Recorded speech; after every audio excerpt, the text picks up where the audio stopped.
Hi, my name is Lauren and I am coming at you from Seoul, South Korea. I initially started my application process at the beginning of summer 2020. As soon as I finished my TEFL certification, I was contacted and put into contact with someone who helped me with the selection process of where I wanted to live and what kind of school I wanted to work with. So I was talking to a guy named Carlos, and he asked me all my preferences, like if I wanted to work at a private school, a public school, and what age level I wanted to teach at, and where my location preferences were. And then once I had that process finished, I was in contact with a recruiter from my branch. Carlos was the most amazing person. He was answering every single question I had.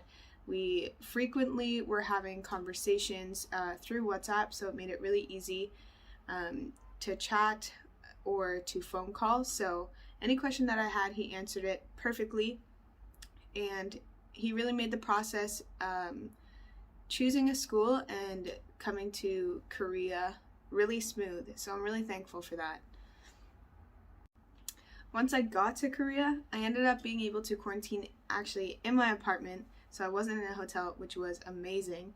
And I have a great view from my window, and I can actually see Han River. So if anybody knows anything about South Korea, there's a river that goes through the city, and it splits it splits Seoul in half. There's above the river and below the river.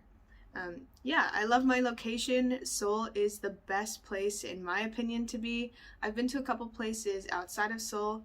Busan I went to as well. I have a lot of time to travel despite being a teacher because my hours are generally 8:30 to 5:30 on a daily basis, which leaves room for things after work, but I also have my weekends free, and we occasionally have vacations like red days if it's Christmas or New Year's, and then sometimes like Children's Day we have off. So yeah, we've had enough time to travel and I've seen a lot of cool places here, but overall so far my favorite definitely is Seoul. A typical day for me at school, I get there at 8:30. I've actually been riding the bike to school because I can ride along the river for about 20 minutes and then I get to school in less time than it would be to take the train. The train is very easy. It is probably the most simple system I've ever used, and it's very efficient and very clean.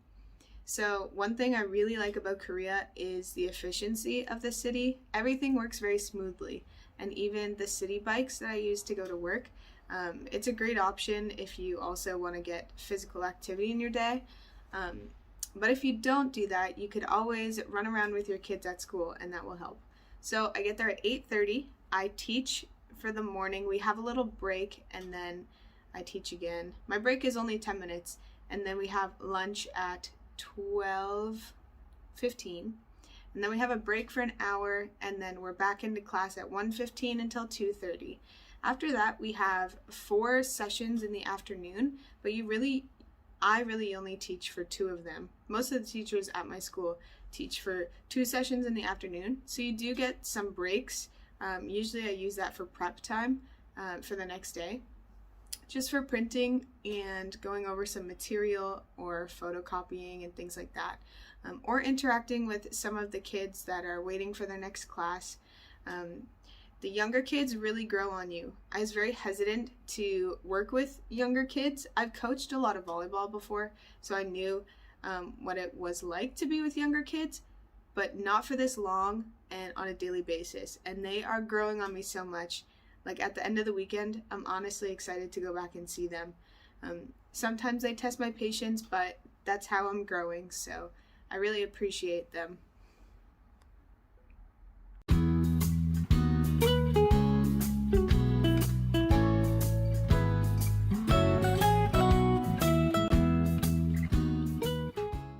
So now we're going to talk a little bit about Korean culture. It's quite different from anywhere I've ever been. I haven't been like all over the world, but there is a stark difference between here and the West, and one of them is definitely their work culture or their societal expectations. I feel like they have very high expectations for each person and individual, especially if you're younger and you're studying. They want you to really do well. So it's interesting to see. The kids are worked very hard, so it's always important to remember to give them as much love as possible, because sometimes their days are so long, like way longer than ours. So yeah, it helps me work on being very kind to them and just helping them get through the day, without too much stress. I want to push them and make them better, but at the end of the day, they're working as hard as they can most of the time. So now onto the food. The food is so good. Coming from Canada, where we have like a melting pot of cultures, there's nothing very distinct about it unless it's meat and potatoes or a poutine or beaver tails. But here, there is a very distinct cuisine. And if you like meat, rice, vegetables, and sugar in very odd things, then you will have a very good time here. But beware, if you do get pizza, it's probably sweet unless it's from a very American or very Canadian restaurant. As for eating out though, it's pretty cheap if you stick to Korean places. I can go and be full on a meal for 8,000 Korean won, which is around like $8 or $10 in Canadian. There is no tax and no tip. So what you see on the menu, that price is what you're paying, which is awesome to come from a very heavily tipping culture. It's fascinating, and the eating out culture here is insane. Like, most people eat out. It's also very hard to cook a lot of Korean dishes at home. Like, there's so much effort that goes into them. So why wouldn't you just go out and eat all of the banchan that you can, because it's free. And the banchan is all of the side dishes that you get with your meals. So I highly recommend Korea for multiple reasons. Efficiency. The students are the cutest people in the world, and so lovey. The weather so far is awesome. Spring is gorgeous. I haven't experienced a summer here yet though, and I heard it's quite humid. And winter, there's not too much snow, like this much max, so I was happy. Yeah, they are friendly, more friendly if you know Korean, but the older women, it's a hit or miss. Most of them are very friendly to foreigners. And the river is a great place to hang out. And their fried chicken here is probably unparalleled and the best that I will ever taste in the world. So that is probably why I'm going to be staying here for a lot longer than I thought I would be.